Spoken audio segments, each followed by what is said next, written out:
শীতকালে কড়াইশুঁটির কচুরি প্রায় খেতে ইচ্ছে করে, কিন্তু অনেকেই মনে করে যে কড়াইশুঁটি কচুরি বানানো ভীষণই ঝামেলা, কিন্তু তা একদমই নয়। নমস্কার বন্ধুরা, তোমাদের সকলকে রুমির হেসেল ঘরে স্বাগত জানাই। আমি রুমি। আমার আজকের রেসিপি কড়াইশুঁটির কচুরি বা মটরশুঁটির কচুরি। সামনেই সরস্বতী পুজো আর শীত চলে যাওয়ার আগে একবার বানিয়ে ফেলো কড়াইশুঁটির কচুরি। আর কিভাবে একদম পারফেক্ট করে কড়াইশুঁটির কচুরি বানাবে সেটাই তোমাদের সাথে শেয়ার করব। তাহলে চলো দেখে নেওয়া যাক।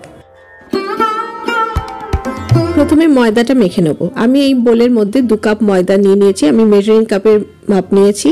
আর এইবারে দিয়ে দিলাম স্বাদ মতো নুন, সাথে দিয়ে দিয়েছি 2 চামচ সাদা তেল ময়ানের জন্য। এবার ভালো করে মিশিয়ে নেব। যত ভালো ময়ান দেওয়া হবে তত সুন্দর কচুরি ফুলবে। আবার অতিরিক্ত তেল দিলে কচুরি ভাজার সময় ফেটে যেতে পারে। আর এইবারে অল্প অল্প জল দিয়ে ময়দাটাকে মেখে নেব। একবারে বেশি জল দিয়ে মাখবে না, অল্প অল্প করে জল দিয়ে মেখে নিলে খুব সুন্দর মাখাটা হবে। আর একটু নরম করে মাখতে হবে। ভিডিওটা চলতে চলতে তোমাদের কাছে একটা ছোট্ট অনুরোধ, আমার চ্যানেলে নতুন বন্ধু হয়ে থাকলে ভিডিওটা দেখে একটা লাইক ও কমেন্ট করে সাবস্ক্রাইব করে দিও। আর পাশে থাকা বেল আইকনটাকে অবশ্যই প্রেস করে দিও, যাতে পরবর্তীকালে আমি যখনই কোনো রেসিপি শেয়ার করব তার নোটিফিকেশন তোমাদের কাছে আগে পৌঁছে যাবে। ময়দাটা বেশ সফট করে মাখা হয়ে গেছে। এবারে একটু তেল মাখিয়ে ঢাকা দিয়ে রেখে দেবো অন্তত আধ ঘন্টা। এবার কড়াইশুঁটির পুরটা তৈরি করে নেব। আগে থেকেই কড়াইশুঁটি ছাড়িয়ে দানাগুলো বার করে রেখেছিলাম। এবার মিক্সার জারের মধ্যে কড়াইশুঁটিগুলো দিয়ে দেবো। এবার কড়াইশুঁটির মধ্যে দিয়ে দিচ্ছি কেটে রাখা আদার টুকরো, ঝালের জন্য দিয়ে দিলাম 2 কাঁচা লঙ্কা, দিয়ে দিলাম স্বাদ মতো নুন। এবার দিয়ে দিলাম 1 চামচ চিনি। কড়াইশুঁটি পুর একটু মিষ্টি মিষ্টি হলে ভালো লাগে।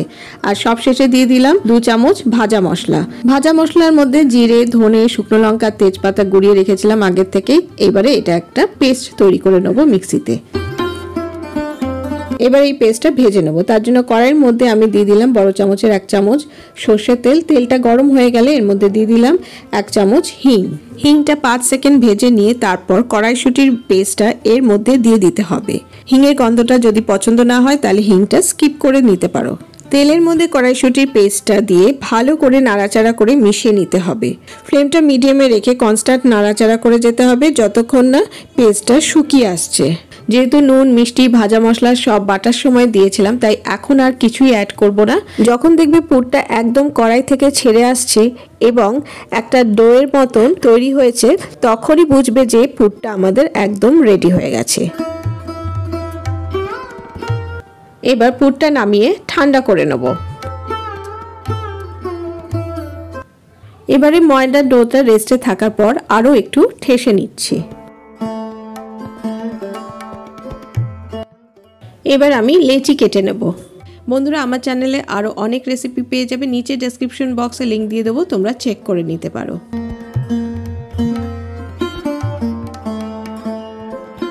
পুরটা ঠান্ডা হয়ে গেছে। এবার একটা লেচি আমি হাতের মধ্যে নিয়ে নিলাম। তারপরে এইরকম বাটির মতো তৈরি করে নিচ্ছি। সাইডটা একটু পাতলা হবে আর মাঝখানটা একটু মোটা থাকবে।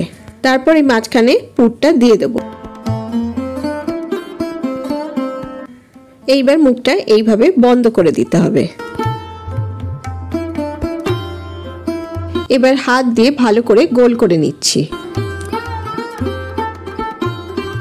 এইভাবে প্রত্যেকটা লেচির মধ্যে আমি পুর ভরে নেব। লেচিগুলো পুর ভরে রেডি হয়ে গেছে। এবারে বেলে নেব। লেচিটায় একটু তেল লাগিয়ে হালকা হাতে বেলুন দিয়ে চাপ দিয়ে এইরকম ভাবে বেলে নেব।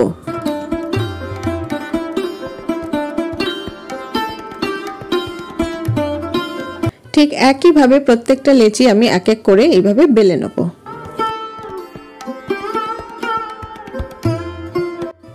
এবার কচুরিগুলো ভেজে নেব। পর্যাপ্ত পরিমাণে সাদা তেল গরম করে নিয়ে ফ্লেমটাকে মিডিয়ামে রেখে এক একটা কচুরি গরম তেলে ভেজে তুলে নিতে হবে। বারবার নাড়াচাড়া করে দিলে কচুরিগুলো খুব সুন্দরভাবে ফুলে আসবে। তারপর তেল ঝরিয়ে একটা প্লেটের মধ্যে আমি রেখে দেবো।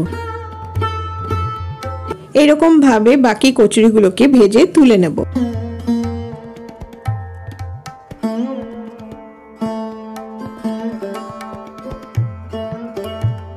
কচুরি ভাজা একদম রেডি। আর এর সাথে আমি সার্ভ করলাম ছোট আলুর দম। এরকম কড়াইশুটির কচুরি ছুটির দিনের জলখাবারে বা রাতের ডিনারে হলে কিন্তু একদম জমে যাবে।